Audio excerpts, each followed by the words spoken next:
Kwirirayi, and I'm back yet again for another summary of what's happening in the lands of Westeros and all those other places. And after episode 1 of season 6, fans are aghast, like in typical Game of Thrones fashion. We're left with more questions than answers after every episode. This is kind of one of the nothing ever gets resolved. Everything just gets more complex. Now, the cool thing about the beginning of the season is that this is the first time that the books are now pretty much up to date with the work of George R. Martin. So people can no longer give you, especially those who read the books, can no longer give you that smug look. You know, the one they did, when you were watching the Red Wedding, you were like, oh, why is this happening? They were looking like, you don't know that was happening? Shame. They can no longer look at you like that. So that's the books are pretty much up to date with the films, and therefore nothing. A lot of stuff is new.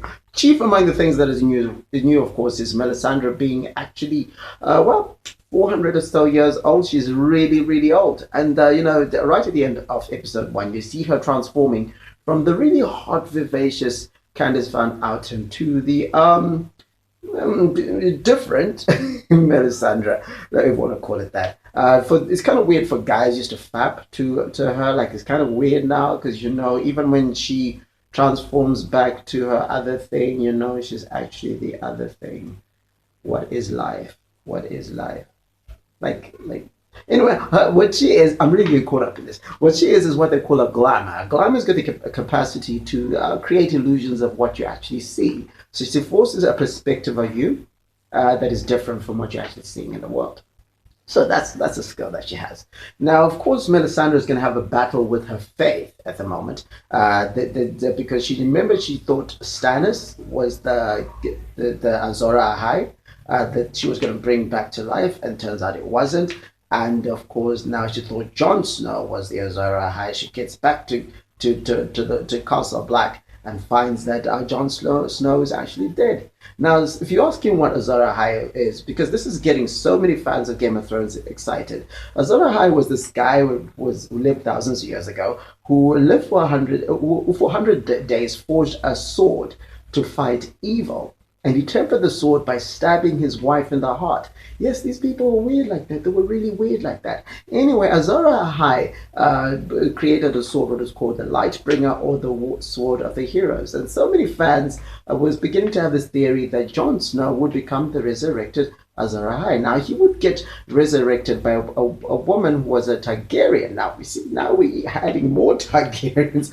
And the assumption is maybe that this Melisandre is actually the Targaryen woman who would give up her life in order for Jon Snow to live as Azor Ahai, to become the hero. I'm not obsessed about Jon Snow, to be honest. There's so many other fascinating stories that are in the story right now.